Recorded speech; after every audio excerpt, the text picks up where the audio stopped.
Inside the dog training world, experience, mentors, and real knowledge.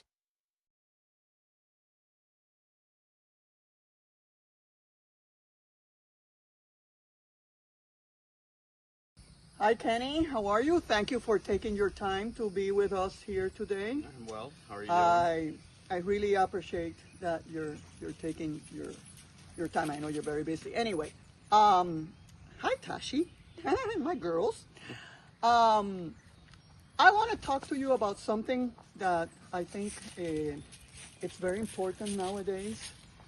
Social media, as usual, because it's not the same when I was in the 70s and the 80s. Everything was different. But I see there is like a situation of so many trainers and so many things that are coming up and fights in between them, and there's always a lot of conflict in between them. I know that you have trained with lots of trainers, you've gone to various seminars, you work your dogs, and how do you choose your sources, your trainers, and how do you decide where are you going? Where are you going to get your information? Okay. Well, first of all, got a pretty decent network of people that I work with, that I train with. I started off with a guy that was referred to me from you. Okay. A guy that's been in training for a long time. He's titled a lot of dogs. Also, your son, I picked his brain many, many times. Mm-hmm. So the first thing I look at is what I'm looking to achieve from my dog. Okay. And what direction I'm going with my dog, if it's going to be a working dog, if it's AKC, run-of-mill, rally, fast cat, that type of stuff. The sports that AKC does, the sporting. But you go more into the working too. Correct. And the obedience. Correct. And yes. So the first thing I look is how that person has done on the field. Okay. As far as titling, has he titled dogs? How long he's been doing it? If it's just him doing it in the backyard, just having fun with it, or if it, he's actually been on the field. You can go to seminars and stuff like that, and you can learn the aspects of it, but until you get on the field and actually apply it and get your dog to do the routine that's required, it's night and day. It's different. Yeah, so it's totally different. Just the fact that person put the boots on the field and achieved the goal, the end goal, the title and the dog, means a lot to me personally. Yes. I can go to seminars and stuff like that. I can go YouTube. There's tons of information out there. But when you're getting it from the horse's mouth, from someone that's actually done it and applies it and can show you how to do it, to me that means... That's very important. Correct. So we're talking that I would go over experience before thinking about, he went to such a school and has a diploma or has a certification. Well, 100%. 100%. So you want to see like the old times. There were no certifications in my time, back in the 70s, in the 80s. There were real trainers that really achieved a lot of things with their dogs, for the military, for the police, for house protection and everything, and dogs were very happy. And these trainers that I still deal with them 30 years later, they knew their business. They really knew, and if you went there, you saw their dogs working and their dogs doing everything that they were offering you to do with your dog. 100%. The other thing that I can see also that I think it's very important is how well you can communicate with that trainer. Don't you think so? Yes, that's very important.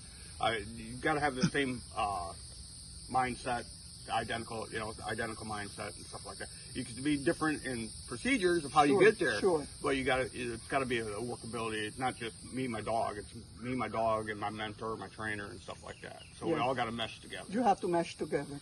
And I know, this is one of the things that I try to discuss when people ask us from Southernwind. I always tell them, please, let us know what trainer you're going to be using. We always want a trainer that is seasoned, that's got a lot of dogs trained by him, and the hard dogs, not the easy dogs, Correct. because the easy dogs, anybody can do them. The hard ones, and that they have a lot of experience under their belt. I don't care about certifications. I don't want to see certifications because, I mean, I've seen a lot Right. about what certifications mean, and I want experience, and I want to see what did they produce. You know, are you going into trialing? Are you titling your dogs? What can you really do for me? That's the way I see it, you know? 100%. And it goes like we were talking earlier, you know, in any aspect of life, you can get certificates in anything. Mm-hmm. I can be a certificate to be a mechanic. Doesn't make me a good mechanic.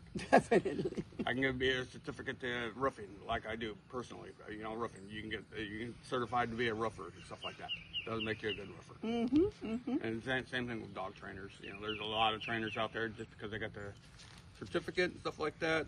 They think they're top-notch dog trainers. And like I say, to me, the proof is in the pudding. What makes me a good roofer is 30 years experience. What makes you a good dog breeder is the 50 years of experience.